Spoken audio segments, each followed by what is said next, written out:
The voicemail that destroyed my marriage played at 5:43 a.m. on a Tuesday morning in October. I was checking messages about a grain delivery when I heard my wife's voice, thinking she was talking to me. Charles, I'll meet you at noon. Russell is heading to the co-op meeting.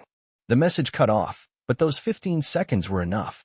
27 years of marriage undone by a misdial. My name is Russell Reeves. I'm 52 years old, and I've worked the same 300 acres of Iowa soil since I was strong enough to hold a pitchfork. My father handed me these fields, just like his father before him. The Reeves family has been working this land since 1923, and I'll be damned if I let some antique dealer with soft hands and a Ford Mustang destroy what we've built. That morning, I did what needed doing. Fed the cattle, checked the irrigation system, and watched the sun climb over the eastern fence line. My boy Bobby was already out fixing the north pasture fence. Good kid, 19 and strong as an ox. He's got my build and his mother's eyes, though thinking about that now just turned my stomach. The breakfast table was quiet, like every morning. Maggie set down eggs and coffee, wearing that vintage apron she bought at Wellington's Antiques last spring. Now I knew why she'd been spending so much time downtown exploring the shops. She'd tied her dark hair back, few strands of gray showing now, probably dyed them out after she started seeing him. The co-op meeting's at noon? She asked, not looking up from her coffee. Yep. I sipped mine, black and bitter. Might run late. Don't hold dinner. I'll be at the library volunteer meeting anyway. She touched up her lipstick using a spoon as a mirror. Never used to wear makeup for library meetings. Bobby came in through the screen door, boots heavy on the wooden floor. North fence is done, Dad. Found some tracks out there. Looks like we might have coyotes again. We'll set traps this evening. I stood up, chair legs scraping against the floor. Get cleaned up. We need to check the lower field before noon. Maggie was already clearing the plates, humming some old song I didn't recognize. Probably something Charles Wellington played in that fancy downtown apartment of his. The one with the doorman who'd be getting a visit from me real soon. I headed out to the barn, breathed in the familiar smell of hay and leather. The tools hanging on the wall had belonged to my father, worn wooden handles smoothed from decades of use. He taught me that a man's word and his work were all he really had in this world. Wonder what he'd say about Maggie now. Bobby joined me outside, and we climbed into the pickup. The old Ford knew these rutted paths better than any GPS. As we bounced along the field edge, I watched my son checking fence posts and making mental notes. He was ready to take over someday, just like I had been. Some things you can count on in this world. Some things you can't. You okay, Dad? You're quiet today. Just thinking about the co-op meeting. I shifted gears as we climbed the hill. Say, you remember that fella who bought your granddad's old tractor? The one from Wellington's? Charles Wellington? Yeah, restored it real nice. Has it displayed in his shop window downtown. I nodded, watching a red-tailed hawk circle overhead. Might be time to buy it back. The antique shop stood between Morgan's Hardware and the old bank building on Cedar Grove's Main Street. Place had been there 20 years, but Wellington only bought it 3 years back. Through the plate glass window, I could see my father's restored John Deere gleaming like a trophy. Wellington had positioned it just so, catching the morning light. Man knew how to sell nostalgia to people with more money than sense. I pushed open the door, brass bell announcing my arrival. A woman stood at the counter, dark hair cut sharp at her shoulders, maybe mid-30s. She looked up from her paperwork, pen frozen mid-signature. We're not quite open yet. Just hear about the tractor. I kept my voice casual, heading straight for it. My father's old dear. Thinking it's time it came home. She set down her pen. Charles usually handles the big pieces. Her voice had an edge to it. I'm Sarah Henderson. I handle the books. Russell Reeves. I ran my hand along the tractor's fender. Your boss around? Ex-husband, not boss. She smiled, but there wasn't much warmth in it. And no, he's at lunch. Usually is, this time of day. I checked my watch. 12:15. Library volunteer meeting my ass. Sarah was watching me, head tilted slightly.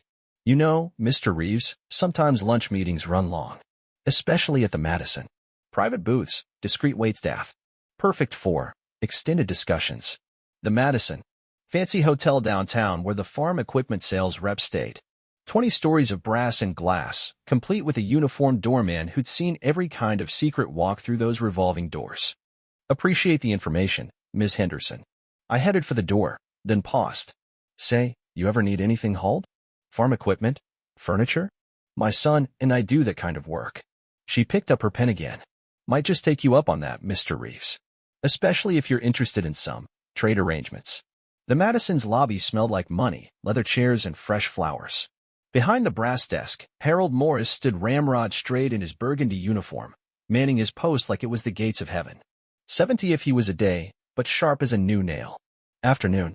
I approached the desk. Russell Reeves. Looking for Charles Wellington. I'm sorry, sir. I can't discuss our guests. Professional, practiced. Man had probably been saying those words since before Bobby was born. I pulled out my wallet, extracted my old FFA leadership photo. Wellington's ex-wife had been helpful with details. Thing is, Harold, can I call you Harold? Mr. Wellington's been consulting on some antique farm equipment. My daddy's old tractor, specifically. Been trying to reach him about restoration details. I set the photo on the desk. That's me with the FFA, 30 years back. Next to Senator Bradley. You remember Bradley, right? Man loved his antiques. Harold's eyes flickered to the photo, then back to me. Professional mask cracked just slightly. Perhaps. Mr. Wellington's dining preferences might interest you. The Madison's restaurant has excellent private booths. Numbers 4 and 6 are particularly popular for business discussions.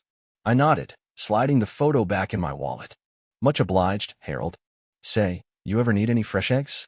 My hens lay more than we can eat. That would be most kind, Mr. Reeves. Walking out, I passed a familiar perfume. Maggie's favorite, drifting from the elevator bank. Up above, Charles Wellington was probably ordering another bottle of wine, smooth-talking my wife with stories about European art and auction houses. Man was about to learn that in Cedar Grove, what goes up eventually comes down. Hard.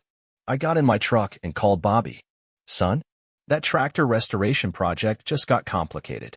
Gonna need your help with some heavy lifting. Sarah Henderson's information proved more valuable than a spring rain. Over coffee at Mel's Diner, her sitting ramrod straight in a business suit that cost more than my monthly fuel bill, she laid out Wellington's whole operation.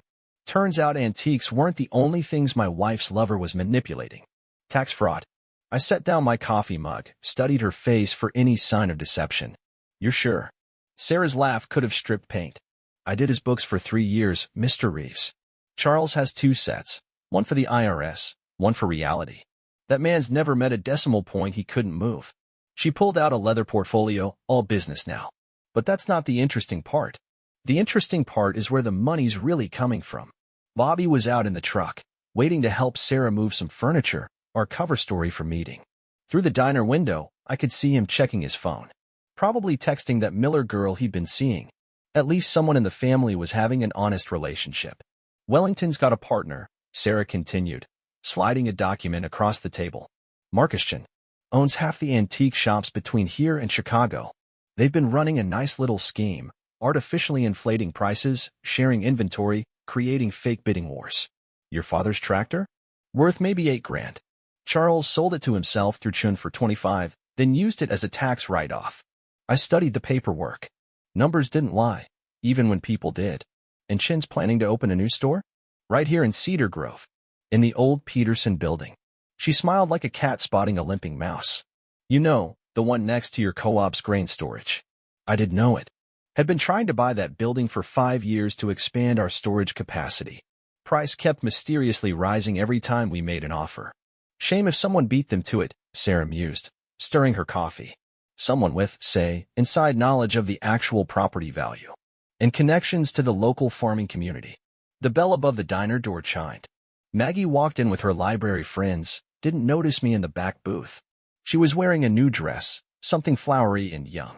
My wife of 27 years, giggling like a schoolgirl as she slid into a booth up front. Your ex-husband's going to get what's coming to him, I said quietly, watching Maggie laugh at something her friend said. But I'm doing this my way. Clean. Legal. Sarah's eyes narrowed. As long as it's done. I've got 5 years of marriage and my family's investment to settle up for. She checked her watch, genuine Rolex, probably a gift from Wellington during better days. Speaking of settling up, I should get that furniture moved. Your son's waiting. We stood, played our parts for anyone watching. Sarah, the antique dealer's ex, hiring local muscle for a delivery. Me, the helpful farmer making extra cash. Small towns run on appearances, and right now, appearances were everything. Outside, Bobby had the truck backed up to the curb. Mr. Chin's calling, he said, holding out his phone. About that grain storage proposal we sent last week. I took the phone, nodded to Sarah. She headed for her car, portfolio clutched like a shield. Mr. Chun, I answered, voice steady as a summer morning. Been looking forward to discussing that Peterson building with you. Think I might have a proposition that could benefit us both. Behind me, through Mel's window, I could hear Maggie's laugh again. High and brittle, like something about to break. Marcus Chun turned out to be a businessman who understood the language of leverage. We met in his Chicago office, 40 stories up with a view of Lake Michigan. Man wore a suit that cost more than my last tractor repair, but his handshake was solid. Mr. Reeves, he said, gesturing to a leather chair. Your proposal about the Peterson building is interesting. But I must ask, why come to me directly? Why not work through Charles? I set my father's old ledger on his glass desk. Because Charles Wellington's been lying to both of us, Mr. Chun. And I've got the numbers to prove it. 2 hours later, I walked out with a signed agreement. Chun would back out of the Peterson building deal, sell his share of Wellington's business, and provide documentation of every creative accounting trick they'd pulled together. In exchange, he got exclusive rights to store and transport his legitimate antiques through our co-op's expanded facilities. Once we bought the Peterson building, of course, the dominoes were falling. I picked up my phone, called Harold at the Madison. Those fresh eggs working out for you. Indeed, Mr. Reeves. Though I believe you'll find Mr. Wellington's business meetings have moved to the Golden Crane restaurant as of last week. Appreciate that, Harold. New batch of eggs coming your way. Bobby was waiting in the truck, looking uncomfortable in the suit we'd bought for the meeting. Dad, something you should know. Mom asked about the Peterson building this morning. Said Mr. Wellington mentioned we might be interested in it. Of course she had. Wellington was probably getting nervous, seeing his carefully built house of cards wobble. Man like that, he'd try to use my own wife to get information. Time to tighten the noose. We drove straight to the bank. Bill Parker, who'd been handling the Reeves family account since my father's time, was waiting. Got those loan papers ready, Russ? Right here. I pulled out the folder Chun had given me, along with some interesting documentation about the current market value of Wellington's antiques. Might want to review those before approving any more business loans for Mr. Wellington. Bill's eyebrows rose as he read. 30 years in banking. Man could smell trouble like a farmer smells rain. I'll need to share this with the board. Do what needs doing, Bill. That evening, I sat at the kitchen table, listening to Maggie talk about her day. She was nervous, fidgeting with her napkin, eyes darting to her phone every few minutes. Wellington must have called her about Chin backing out.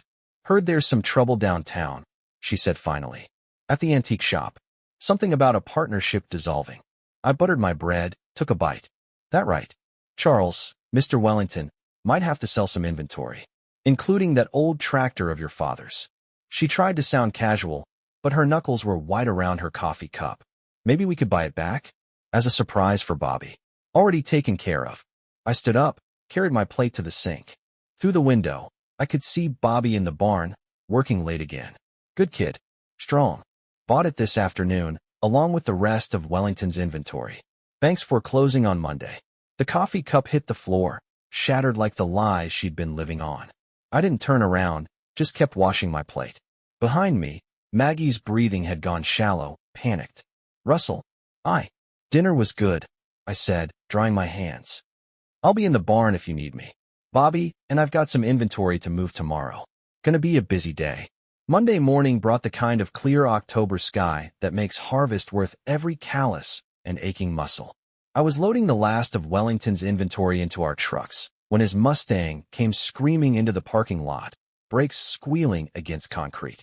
He got out still wearing his dinner jacket from whatever hole he'd been hiding in all weekend. You can't do this, he shouted, marching across the lot like a rooster with clipped wings. This is theft. Bobby stepped between us, 6'2" of pure Iowa farm boy. Wellington pulled up short, straightened his silk tie. This is between your father and me, son. No, Bobby said quietly, it's between you and the bank. We're just here for the inventory. Legal and proper. He held up the paperwork from Bill Parker. Unless you've got 20 years of clean tax returns in that fancy jacket? Sarah Henderson's Audi pulled him behind the Mustang. She got out holding a stack of folders, high heels clicking against asphalt. Morning, Charles. Brought those audit documents you asked for. Her smile could have frozen hell. Every transaction, every creative arithmetic problem, all organized by year. IRS loves organization. Wellington's face went from red to gray. Sarah, we can talk about this. Like we talked about my family's investment? Or about the Peterson building deal you backdoored through Markiston? She handed me a folder. Mr. Reeves, thought you might want copies. For the co-op board meeting this afternoon. A police cruiser rolled in, lights off but presence clear enough. Deputy Mike Thompson, who'd played football with me back in high school, stepped out adjusting his gun belt. Got a call about a disturbance? No disturbance, I said, checking off items on my inventory list. Just a business transaction. Though you might want to talk to Mr. Wellington about some irregularities in his tax filings. Bank's got documentation. Wellington's knees actually buckled. He caught himself against his Mustang, expensive shoes scuffing on the rough pavement. That's when Maggie pulled up in her Honda, practically fell out of the driver's seat when she saw the scene. Charles? What's happening? He straightened up, tried to smooth back his hair. Maggie, darling, there's been a misunderstanding. No misunderstanding, Sarah cut in. Just numbers. Numbers don't lie, do they, Charles? Unlike people. She turned to Maggie. By the way, that antique brooch he gave you for your birthday? The one he said was French Art Nouveau? It's a reproduction. From Taiwan. Got the import papers right here. Maggie's face crumpled like old newspaper. She looked at Wellington, then at me, then back at Wellington. 27 years of marriage against 3 years of fantasy, all coming down to this moment in a parking lot. I trusted you, she whispered. Not sure which of us she was talking to. Deputy Thompson cleared his throat. Mr. Wellington, we're going to need you to come down to the station. IRS agents are waiting to ask some questions. I'll have my lawyer. Your lawyer called the DA this morning, Thompson said. Seems he's cooperating too. Something about unpaid legal fees. I closed my ledger, nodded to Bobby. Let's get this inventory moved. Co-op meeting's at 2, and we've got that Peterson building inspection after. Wellington slumped into the back of the cruiser. Maggie stood in the parking lot, arms wrapped around herself like she was trying to hold something together that had already broken. Bobby walked over, put his jacket around her shoulders. She looked small underneath it, lost. I'll drive you home, Mom, he said quietly. Not forgiving, not condemning. Just doing what needed doing. Sarah watched them go, then turned to me. Satisfaction's a funny thing, isn't it, Mr. Reeves? Doesn't taste quite like you expect. I picked up my clipboard, checked the last item off the list. Never was about satisfaction. Just about setting things right. The divorce papers landed on my desk the same day we closed on the Peterson building. Clean, simple document that ended 27 years and under 20 pages. Maggie's lawyer tried to argue for half the farm, but Bill Parker's documentation showed it was separate property, inherited before the marriage. She got the house in town she'd bought with her teaching money, her car, and her freedom. Seemed fair enough. Wellington took a plea deal on the tax charges. 5 years, eligible for parole in 3. His lawyer tried spinning some story about Markiston being the mastermind, but the paper trail Sarah provided shot that down quick enough. Chin testified in exchange for immunity, walked away clean except for a hefty fine. Smart businessman, cutting losses when he had to. I was checking the new grain storage installation in the Peterson building when Sarah stopped by, carrying a familiar leather portfolio. Thought you might want these, she said, handing me a stack of photos. From Charles's personal files. He kept documentation of their meetings. I took the envelope, didn't open it. Walked over to the new industrial shredder we'd installed for paperwork, fed the whole thing in. Watched it turn to confetti. Appreciate you thinking of me. But that chapter's done. She nodded, understanding in her eyes. Heard you bought the antique shop, too. Bobby's idea. He's converting it to a farm equipment showroom. Modern stuff, nothing older than 5 years. No more living in the past. The bell above the door chimed. Katie Miller walked in, looking nervous in her Sunday dress. Bobby's girlfriend, daughter of Tom Miller who ran the John Deere dealership over in Marshall County. Good family. Mr. Reeves. She twisted her hands together. Is Bobby around? I need to talk to him about something important. Sarah smiled, gathered her portfolio. I should go. Still have some loose ends to tie up in Chicago. She paused at the door. You know, Russell, not everyone would have handled things the way you did. Clean. Legal. Patient. Only way I know how. I turned to Katie. Bobby's out back, checking the loading dock. He'll be glad to see you. Through the window, I watched Katie hurry around back. Young love, honest and straightforward. No fancy restaurants, no imported antiques, no complicated lies. Just two kids who grew up knowing the value of hard work and truth. The co-op meeting that afternoon was brief. Peterson Building acquisition approved unanimously. New storage facility would double our capacity, triple our shipping contracts thanks to Chin's connections. Tom Miller even brought up the possibility of merging our equipment sales with his dealership. Might be good, he said, winking at me, seeing as how our kids are getting serious. After the meeting, I drove out to the north pasture. Found Bobby's truck parked by the fence line. He was up on the ridge with Katie, both of them looking out over the fields. Her head on his shoulder, his arm around her waist. Simple, right? I backed up, drove the long way around to check the irrigation system. Some moments a man needs to have to himself, even if they're happening on your land. That evening, I sat on the porch of the farmhouse, Dad's old ledger open on my lap. Property taxes, equipment costs, crop yields, numbers that told the story of 3 generations of Reeves men working this land. Added a new line, Peterson Building acquisition, October 2024. Below that, left space for whatever Bobby would add in his time. The sun set over my fields, painting the sky the kind of red you only see in harvest season. From the barn came the sound of Bobby's voice, laughing at something Katie said. Clean sound. Honest. Sometimes a man's best revenge is simply outlasting what tried to break him. Standing firm, like a fence post set deep in good soil. Weathering storms. Growing stronger. 1 year later, I stood in the same north pasture, watching Bobby and Katie exchange vows under an October sky. No fancy church, no expensive decorations, just good Iowa soil under our feet and honest folks all around. Tom Miller stood beside me, both of us trying to look stoic while our kids made their promises. Different kind of merger than we'd planned at the co-op, but a damn good one. The reception was at the Peterson Building. We'd kept one corner of it for community events, separate from the grain storage. Sarah Henderson showed up, arm in arm with a cattle rancher from Nebraska. Solid man, drove a truck that had actually seen dirt. They'd met during one of our antique equipment auctions, the legitimate kind, properly taxed and documented. Word was that Wellington got denied parole. Something about unauthorized business dealings from inside. Man never did learn.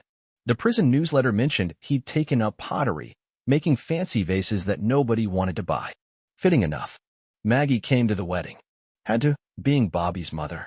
She'd moved to Kansas City, taken a teaching job at some private school. Looked older now, shadows under her eyes that makeup couldn't hide. She'd tried dating an art gallery owner out there, but turned out he was married too. Some folks never learn their lesson. Others learn it too late. I gave my speech short and simple. Thanked everyone for coming, welcomed Katie to the family, reminded Bobby that Miller Reeves equipment and supply couldn't run itself. Got a good laugh from the crowd at that one. Tom Miller raised his glass, called out, to the next generation. Everyone cheered. Good people, good food, good reason to celebrate. After the toasts, I walked out to check the new irrigation system we'd installed in the south field. Found Harold from the Madison there, looking sharp in his retirement suit. He'd quit the hotel after Wellington's arrest, said he was tired of watching other people's secrets. Now he helped out at the equipment showroom, teaching young folks the value of keeping their word. Still got those chickens, Mr. Reeves? He asked, smiling. Come by Tuesday, I told him. Bring a basket. The sun was setting when Bobby found me by the fence line. He had his grandfather's ledger in his hands, Katie's wedding ring catching the last light. Dad, he said, I added our merger numbers to the books. Equipment sales are up 40% since we partnered with the Millers. I nodded, looking out over our land. 3 generations of work spread out before us, with a 4th generation now officially on the way. Katie had announced it during the reception, had the good sense to wait until after the papers were signed. You did good, son, I said. All of it. The business, Katie, the way you handled everything this past year. Your grandfather would be proud. He grinned, tucked the ledger under his arm. Speaking of business, Marcus Chin called. Wants to expand our storage contract to his Seattle operation. Says he trusts Iowa values more than California promises. Smart man, I said. Learned his lesson about choosing the right partners. The first stars were coming out when we walked back. Bobby headed off to find his bride, and I stood for a moment watching our guests leave. Good people going home to good lives, built on solid ground and honest work. No antiques, no imported lies, no fancy promises. Just the truth of what a man builds with his own 2 hands and leaves for his son to build on. Sometimes the best revenge isn't just living well. It's living right. Standing tall on your own land, knowing every deal you made was clean, every dollar earned was honest, and every legacy you built will last. Truth is, a man doesn't need much more than that.